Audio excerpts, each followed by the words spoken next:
I extend my heartiest congratulations to Harivansh ji on his re-election as the Deputy Chairman. His re-election stands testimony to his wide acceptability across the parties and his competence in conducting the House. I also would like to compliment Sri Manoj Jha for the sportive spirit he has shown, and we, the House together, we have really exhibited such a camaraderie that in a democracy there will be contest, there will be opposition and opposition, but at the end of the day we are all together. In that such a spirit, the House have elected you. I don't want to speak at length because I want, today is the first day, I want the other business also to be completed.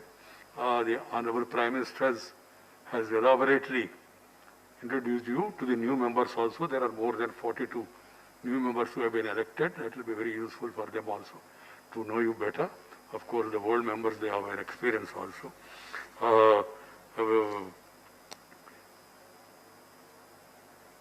I rarely see Harivansh ji without a smile on his face.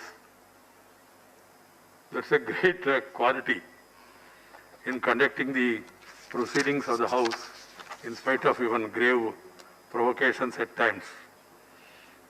I once again extend my best wishes to Harivansh ji. I am sure he continues to serve this august House with the same zeal, tenacity and vigor that is worthy of stature and dignity of this House. I wish him all the success for the office he is going to adorn, and second time in a row. The Deputy Chairman may thank the members for their hearings. आदरणीय माननीय सभापति जी, आपके प्रति आभार, माननीय प्रधानमंत्री जी के प्रति कृतज्ञता और धन्यवाद। इस अवसर पर बिहार के मुख्यमंत्री जी, उनको मैं स्मरण करना चाहूँगा। नेता सदन भाजपा के राष्ट्रीय अध्यक्ष जेपी नड्डा जी, माननीय नेता प्रतिपक्ष समेत सभी दल के नेताओं और हर एक माननीय सांसद के प्रति आभार। सभापति जी, जीवन में ऐसे क्षण आते हैं जो शब्द साथ छोड़ देते हैं। रामायण में कई ऐसे प्रसंग हैं जब तुलसीदास जैसे समर्थ महाकवि ने कहा कि मानवीय इंद्रियां असमर्थ हैं, तो वह भगवान शिव से प्रार्थना करते हैं कि आप वो समर्थ और ताकत दें कि मैं जो कहना चाहता हूं कह सकूं। मेरी कुछ ऐसी ही है। माननीय प्रधानमंत्री श्री नरेंद्र मोदी जी के प्रति किस तरह अपनी कृतज्ञता, आभार और धन्यवाद व्यक्त करूं। आपकी मेरी प्रति उदारता, दृष्टि मेरे लिए शब्द नहीं। संसदीय जीवन से पहले आपसे परिचय नहीं रहा। ऐसे गांव और पृष्ठभूमि से आया जिसके बारे में आदरणीय चंद्रशेखर जी ने लिखा है। 51-52 में जब पहली बार विद्यार्थी के रूप में वह जेपी से मिलने उस गांव गए तो कोई रास्ता नहीं था। गांव के करीब पहुंचे तो वहां घास काट रहे एक बुजुर्ग से पूछा, जेपी का घर यहां से कितनी दूर है? उस व्यक्ति ने जवाब दिया, मैं अपने टोले के आसपास से आजीवन घास काटता रहा, उधर पूरब गया ही नहीं। बमुश्किल उस गांव से जेपी का घर 3 किलोमीटर। मैं उस गंगा और घाघरा, दो नदियों के बीच इस दियारे बाढ़ से अभिशप्त जीवन से निकला। मेरा सौभाग्य है कि मैं जयप्रकाश जी के गांव सिताब दियारा का रहने वाला हूं। वहां पीढ़ियां जन्मती थीं और गुजर जाती थीं, वहां से बाहर नहीं निकल पाती थीं। ऐसे गांव के एक अति सामान्य परिवार से बिना अंग्रेजी स्कूलों की शिक्षा के इस महान संस्था का ये महत्वपूर्ण दायित्व देने योग्य आप सबने मुझे समझा। मैं आप सबके प्रति कृतज्ञ हूं। इसके लिए मैं आभार व्यक्त करना चाहूंगा बिहार के माननीय मुख्यमंत्री श्री नीतीश कुमार जी का, जिन्होंने दोबारा इस गौरवमयी संस्था का हिस्सा बनने का मौका दिया। सिर्फ मौका नहीं, लगातार फोन करके जो लोकतांत्रिक चुनावी प्रक्रिया है उस पर वह चर्चा करते रहे। 2014 में इस सदन में पहली बार आया तो जो राजनीतिक मर्यादा, तहजीब, बेल में न जाने, संयमित आचरण करने की बात सीखी, विनम्रता सीखी, उसमें माननीय नीतीश जी की देन है।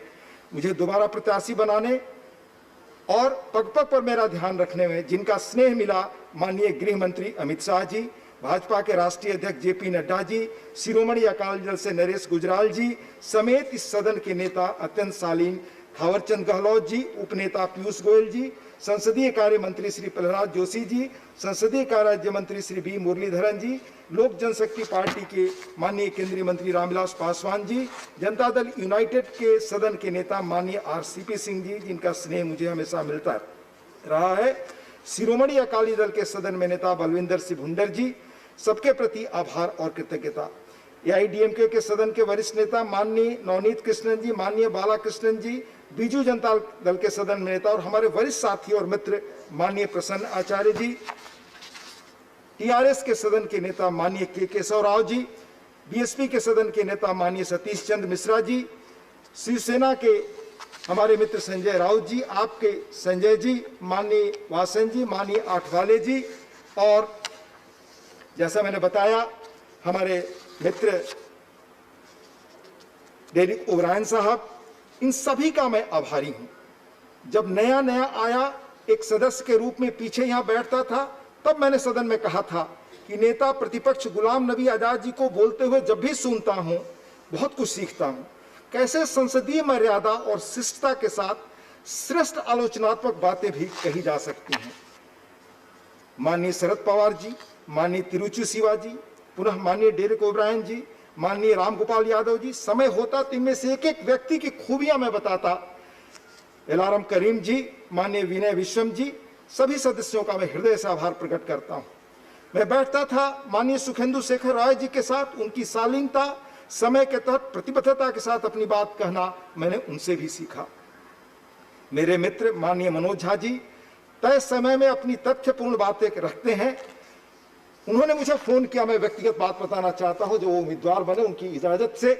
मुझे अच्छा लगा सर, क्योंकि संसद की जो मैंने गरिमा पढ़ी है, HB कामत इसी संसदीय प्रणाली के वो सदस्य थे, बड़े वरिष्ठ सदस्य थे। मध्य प्रदेश में जब वो एक बार चुनाव लड़ रहे थे तो उनके एक सहायक को एक बड़ी पार्टी ने उनके खिलाफ खड़ा किया, तो दोनों शाम में मिलते थे और बताते थे कि आपकी कहाँ कमी है और आपकी कहाँ कमी है। दोनों को अगर गाड़ियों की कोई परेशानी होती थी, एक दूसरे को गाड़ी देता था। कुछ इस तरह का माहौल रहा, इसलिए मैं मनोज झा जी को भी मैं बहुत धन्यवाद देता हूँ। सर, इस अवसर पर अगर मैं माननीय अरुण जेटली जी का स्मरण न करूं तो मेरे प्रति खुद अन्याय होगा। मैं सदन में नया था, मेरा कोई परिचय नहीं, पर कुछ लोगों के भाषण मुझे बहुत आकर्षित करते थे। उनमें एक अरुण जी थे। अरुण जी की विद्वता, अरुण जी की बातचीत, स्मृति और प्रखर व्यक्तित्व वही सिर्फ आकर्षित नहीं करता था सर, उनको जब भी मैं सुनता था तो गांधी जी का एक प्रसंग याद आता था। गांधी जी ने देश के एक बड़े चोटी के नेता को कहा कि आप बड़े तेजस्वी हैं, बड़े शालीन हैं, बड़े कम उम्र में आपने PhD की है, पर शालीनता अगर नहीं है तो कम से कम आप सामाजिक जीवन में वह काम नहीं कर पाएंगे। अरुण जी में अद्भुत शालीनता मैंने दी। मैं प्रणव बाबू से मिलता था, उन्होंने मुझे प्रसंग एक सुनाया कि कैसे जब मैं पहली बार सदस्य बनकर आया तो एक वरिष्ठ सदस्य का नाम लिया कि उन्होंने मुझे सुझाव दिया कि हमेशा संसद में आप बैठें, बैठकर बहुत कुछ सीखेंगे। अनेक माननीय सदस्य हैं जो सुबह से शाम तक यहाँ बैठते हैं। माननीय अध्यक्ष जी, सदन में नेता प्रतिपक्ष एवं सभी विपक्षी दलों के नेताओं का इस कारण भी धन्यवाद कि मेरे पूर्व कार्यकाल में उनका भरपूर मार्गदर्शन, स्नेह, सहयोग मिला। आदरणीय सभापति जी, यह बात अधूरी रहेगी अगर इस क्रम में मैं माननीय सभापति जी का उल्लेख न करूं। सर, सभी माननीय सदस्यगण से मैं बताना चाहूंगा, मेरा पहला कार्यकाल था। इस गरिमामय संस्था या सदन को चलाने की मर्यादा उंगली पकड़कर माननीय चेयरमैन साहब ने मुझे सिखाई। सदन की उच्च मर्यादा, काम का निष्पादन व स्व अनुशासन उनसे सीखा। जहां लड़खड़ाया उन्होंने आगे बढ़कर संभाला, प्रोत्साहित किया, मनोबल बढ़ाया। उनसे हमेशा सीखता हूं। एक स्टैंडिंग इंस्ट्रक्शन उनका रहा, संसदीय मर्यादा, नियम कानून के तहत श्रेष्ठ बहस यहाँ पर हो। उनकी कामकाज, लेखन मुझे स्तब्ध करते हैं। उनमें शब्दों की चयन की प्रतिभा अद्भुत है। मुहावरा गढ़ने, लिखने और नए विचारों के प्रति तत्परता, उनसे बहुत कुछ सीखा। मैं उनका भी आभार व्यक्त करता हूँ। इस उच्च सदन के सचिवालय, सेक्रेटरी जनरल समस्त सभी अधिकारीगण, मार्शलगण, उनके प्रति विशेष आभार। पिछले कार्यकाल में जो भी काम अच्छा हो पाया उन सबका श्रेय उन सबको। कमियां मेरी रही। सर, 2 मिनट और इजाजत दें तो मैं 2 चीज कहना चाहूंगा। एक, इस क्षण के बाद मेरी भूमिका, जिस जगह आपने मुझे अवसर दिया, आप सदन ने अवसर दिया, हमारे अद्भुत लोक देवता गणेश जी के बताए रास्ते पर है। वेद व्यास अद्भुत ग्रंथ महाभारत की रचना कर रहे थे। महर्षि व्यास से गणेश जी का यह एग्रीमेंट हुआ, करार हुआ कि वह लिखेंगे पर महर्षि ने कहा आप बीच में कुछ बोलेंगे नहीं। गणेश जी ने कहा ठीक है, बीच में आप रुकेंगे तो पुस्तक की रचना छोड़ दूंगा। नए संदर्भ में यह भूमिका इस सदन में है। महाभारत की जगह दोनों सदनों में देश के नए सृजन का इतिहास लिखने का गौरव इस दोनों सदन को है। रूल्स प्रोसीजर के तहत मिलकर जो बहस का समय आप निर्धारित करते हैं, माननीय चेयरमैन साहब जिसकी स्वीकृति देते हैं, आप सब उस सीमा का पालन करते हैं। लोक देवता गणेश जी की श्रृंखला में आसन को मौन होकर सुनना पड़ता है। देश दुनिया आपकी बातों से समृद्ध होती है। सदन द्वारा तय समय सीमा का जब हम अतिक्रमण करते हैं तभी आपने आसन को बोलने का दायित्व सौंपा है। बोलने के मौके से आप बचाएंगे मुझे, यह मेरा विश्वास है। अंत में यह कहना चाहूंगा कि पूरी दुनिया आज एक अद्भुत संकट से गुजर रही है। हम सब लोग एक गंभीर चुनौती के बीच मिल रहे हैं, पर हर संकट अवसर देता है। इस कोविड-19 कोरोना में भारत की अंदरूनी ताकत और अद्भुत क्षमता का हमें एहसास हुआ है। ICMR Indian council of medical research के डॉक्टर बलराम भार्गव ने 28 जून को, आज से काफी पहले, उन्होंने देश को बताया, एक माह पहले देश में कोविड की 19 टेस्ट की क्षमता थी। 555 लेबोरेटरीज में कुल 1 लाख, पर अब हर दिन 2 लाख टेस्ट हो रहे हैं। अब देश के हर जिले में लेबोरेटरीज हैं, कुल 1000 हैं। इस तरह कोविड-19 के लिए स्वाब का स्थानीय उत्पादन शुरू हो, यह कोशिश हुई। 3 कंपनियां आज प्रतिदिन 2 लाख स्वाब स्वयं बना रही हैं। लॉकडाउन के बावजूद VTM kit, virus collection swab kit का उत्पादन वर्ष में 5 लाख होता था, अब प्रतिदिन 5 लाख हो रहा है। याद रखें, ये आंकड़े मैं जून का बता रहा हूं उनके लेख से। सितंबर में ये आंकड़े बहुत बढ़ चुके हैं। पर लॉकडाउन की विपरीत परिस्थितियों में यह कैसे हुआ? Central drug standard control organisation ने निवेश प्रस्तावों को तेज गति से स्वीकृति दी। व्यवस्था में गति आई। एक निजी कंपनी ने 10 million PCR polymerase chain reaction test और 5 मिलियन वायरल एक्सटेंशन किट बनाया। यह सब अत्यंत प्रतिकूल परिस्थितियों में हुआ। यह भारत की क्षमता है। पर इस क्षमता का संपूर्ण उपयोग कैसे हो, बेहतर उपयोग कैसे हो, इसमें संसद और इस सदन की बड़ी भूमिका है। मैं ये इसलिए कह रहा हूं कि 2016 में कुर्जविल ने कहा कि अपने जीवन काल में हम 20,000 वर्षों की प्रगति जो है वह देखने वाले हैं। वह दुनिया के अग्रणी आविष्कारक हैं, चिंतक और फ्यूचरिस्ट हैं। उनका आकलन सटीक माना जाता है। वॉल स्ट्रीट ने उन्हें रेस्टलेस जीनियस माना तो फोर्ब्स पत्रिका ने द अल्टीमेट थिंकिंग मशीन। कुर्जविल ने कहा कि बायोटेक्नोलॉजी और नैनो टेक्नोलॉजी हमें क्षमता देते हैं कि हम मानव शरीर और आसपास के संसार को आणविक मॉलिक्यूलर स्तर पर बदल दें। वह कह चुके हैं the singularity is near. Computing क्षमता में अनंत वृद्धि और लागत खर्च में भारी कमी से जो आर्टिफिशियल इंटेलिजेंस सृजित होगा वह अरबों गुना मानव इंटेलिजेंस से समृद्ध होगा। अब इस दौर में किस तरह से इस तरह के बदलाव मानव द्वार पर दस्तक दे रहे हैं, यह सदन के सोचने और विचार विमर्श का बेहतर समय है। भारत इस बदलाव के बीच अपनी प्रतिभा व क्षमता से कैसे शीर्ष पर पहुंचे। अंत में मैं एक चीज और कहकर बात अपनी खत्म करूंगा। दुर्भाग्यवश सदन का माहौल कभी कभी डिस्टर्ब होता है। इस संदर्भ में मेरे लिए उपसभापति के रूप में ऑल इंडिया स्पीकर्स कॉन्फ्रेंस में भाग लेना सुनना बड़ा ज्ञानवर्धक रहा। पूरे देश के स्पीकर्स, अलग अलग जहां राज्य सरकारें हैं, बार बार कहा कि हमें इन व्यवधानों के बारे में जितना संभव हो मिलकर रास्ता निकालना चाहिए। यह सदन भी सामूहिक रूप से ऐसे प्रसंगों पर विचार करेगा, क्योंकि तेजी से बदलती दुनिया में समय और अवसर किसी की प्रतीक्षा नहीं करते। हमें अपने सदन के संविधान निर्माताओं की मंशा एवं आज के समय की मांग के अनुसार चलना होगा। पूरे विश्वास के साथ कह सकता हूं कि वर्तमान सदन इस काम को अध्यक्ष जी आपके मार्गदर्शन में बखूबी किया है, आगे भी कर सकता है। आप में से एक एक माननीय सदस्य के सहयोग से। सर, संविधान सभा में जब सेकंड चैम्बर पर चर्चा हो रही थी तो यह अपेक्षा थी कि हड़बड़ी में कानून न बने, इसमें इस सदन की महत्वपूर्ण भूमिका होगी।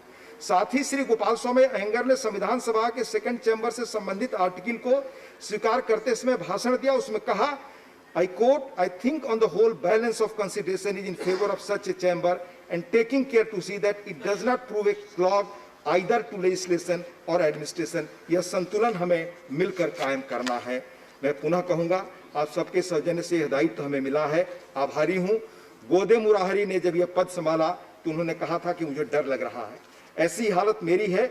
ऐसे लोगों के बीच हूं मैं जिनका संसदीय जीवन बहुत लंबा और समृद्ध है, पर वही मेरी ताकत है। जब भी ऐसे क्षण पहले भी आए और आगे भी आएंगे, रूल्स और प्रोसीजर से कैसे आगे बढ़े, वही सारे माननीय लोग मिलकर हमें रास्ता बताते हैं। सर, अंत में प्रख्यात तमिल कवि संत तिरुवल्लुर, जिन्होंने तिरुकुरुल का सृजन किया 2000 वर्ष पहले, कहा, nothing is impossible for those who act after wise council and careful thought. ये वाइस काउंसिल के लिए सदन बना, यह वरिष्ठों का सदन देश की गंभीर से गंभीर चुनौतियों पर मिलकर कामयाब होगा, यह क्षमता इसमें है। मैं पुनः आप सबका आभार प्रकट करता हूं और धन्यवाद देता हूं। बहुत बहुत धन्यवाद। अभिनंदन। धन्यवाद जी। I extend my heartiest congratulations to Harivansh ji on his re-election as the Deputy Chairman. His re-election stands testimony to his wide acceptability across the parties and his competence in conducting the House. I also would like to compliment Sri Manoj Jha ji for the sportive spirit he has shown, and we, the House together, we have really exhibited such a camaraderie that in a democracy there will be contest, there will be opposition and opposition, but at the end of the day, we are all together.